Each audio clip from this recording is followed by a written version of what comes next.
आज के इस वीडियो लेक्चर में आप सभी का स्वागत है। आज का ये video lecture analysis part of compiler की इंफॉर्मेशन को कवर करेगा। जैसा कि हमने अपने पिछले वीडियो लेक्चर में देखा था कि कंपाइलर के दो मुख्य पार्ट होते हैं जिनको कैटेगराइज किया गया था, एक एनालिसिस पार्ट पर और एक सिंथेसिस पार्ट पर। तो एनालिसिस पार्ट क्या है, आज इसकी हम थोड़ी सी कुछ बेसिक और डिटेल इंफॉर्मेशन के बारे में बात करेंगे। तो चलिए शुरू करते हैं आज का ये वीडियो लेक्चर। तो एनालिसिस पार्ट ऑफ कंपाइलर जो है, ये कंपाइलर का एक पार्ट है। जो सोर्स प्रोग्राम आप लिखेंगे, source program in the sense यानी जो प्री प्रोसेसर से सोर्स प्रोग्राम आएगा, उसको सोर्स प्रोग्राम को in the pieces of analysis purpose से, यानी सोर्स प्रोग्राम को ब्रेक करेगा छोटे छोटे पीसेस पर, और उसका जो पीसेस करने का जो यानी चंक ऑफ कोड बना लेगा, जिसका मेन ऑब्जेक्टिव है उसको एनालाइज करना। एनालाइज इन टर्म्स ऑफ जो कोड सिंटेक्स है वो करेक्ट है कि नहीं है, उसमें जो आपने पंक्चुएशन यूज किए हैं वो करेक्ट है कि नहीं है, स्ट्रक्चर करेक्ट है कि नहीं है, और ये बहुत सारी उसकी टेबल स्ट्रक्चर सही है कि नहीं है, उसका मीनिंग है कोड का वो सही है कि नहीं है, और जो आप कोडिंग लिख रहे हैं, जैसे मान के चलिए प्रिंट एफ लिखा तो कीवर्ड चेक करेगा। तो objective of the analysis part of compiler is break the source code into the pieces and that pieces is utilized for the analysis purpose। और एनालिसिस में बहुत सारे काम होते हैं। जो मेन इंपॉर्टेंट काम है, जैसे कि ग्रामेटिकल स्ट्रक्चर को चेक करना, कि जो भी आप कोड लिख रहे हैं, अब आपको प्रिंट एफ लिखना है, सी प्रोग्रामिंग यूज कर रहे हैं, उसमें प्रिंट एफ जो है वो स्मॉल में पी यूज होता है, आप कैपिटल पी लिख देंगे, है ना, और फिर उसके बाद प्रिंट एफ का स्पेलिंग गलत हो गया, system dot out dot print L Java की है, तो जावा में कहाँ पर हमको स्मॉल लेटर यूज करना है, कहाँ पर हमको कैपिटल लेटर यूज करना है। तो ये सारी चीजें जो होती हैं वह उस कंपाइलर का एनालिसिस फेज जो है वो एनालाइज करता है ना। फिर आगे हम बढ़ते हैं, आगे जो भी ये जो क्रिएट करता है, तो ये जो सोर्स यानी जो आउटपुट जनरेट करेगा, एनालिसिस फेज जो है ये आउटपुट जो जनरेट करता है वो आउटपुट होता है आपका इंटरमीडिएट कोड, जो फर्दर अगले फेज के पास चला जाता है, जो कि यूज करेगा किसको, कोड ऑप्टिमाइज करेगा, फिर फाइनली कोड जनरेट करेगा। अब एनालिसिस फेज जो कंपाइलर का है, ये कुछ कंपाइलर एनालिसिस पार्ट जो कंपाइलर का है, ये कंपाइलर के कुछ फेसेस को इंक्लूड करता है। तो यहाँ पर जैसा कि आप फिगर में देख पा रहे हैं कि एनालिसिस पार्ट जो है वो किन किन फेसों को कवर करता है।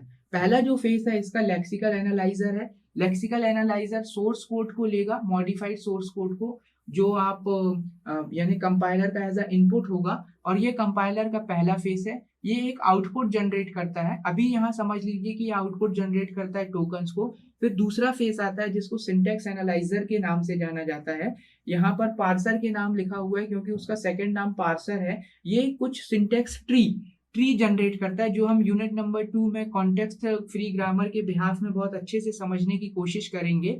फिर इसका जो इनपुट होता है यानी जो डेरिवेशन ट्री है, यह एज अ इनपुट जाता है किसके लिए, इंटरमीडिएट कोड जनरेटर के लिए। तो इंटरमीडिएट कोड जनरेटर है, उसके लिए यह 3 एड्रेस कोड जनरेट करता है। आगे फर्दर हम यूनिट नंबर 4 पढ़ेंगे तो 3 एड्रेस कोड के बारे में डिटेल में बात करेंगे। और ये सारे कोड जो होते हैं, ये सारे फेसेस जो होते हैं, ये सिंबल टेबल से कनेक्टेड होते हैं। सिंबल टेबल क्या है, सिंबल टेबल जो भी आप कोड लिख रहे हैं उसका प्रॉपर रिकॉर्ड मेंटेन करता है, यानी टोकन स्ट्रीम का रिकॉर्ड मेंटेन करेगा, डेरिवेशन ट्री का रिकॉर्ड मेंटेन करेगा, इंटरमीडिएट कोड का रिकॉर्ड मेंटेन करेगा, उसकी लोकेशंस कहाँ हैं, उसकी मेमोरीज कितनी यूटिलाइज हो रही है, उसके डेटा टाइप्स क्या हैं, ये सारी चीजें, उसको कौन सा रजिस्टर असाइन हुआ है, ये सारा का सारा काम जो है वो सिंबल टेबल के अंदर स्टोर होता है।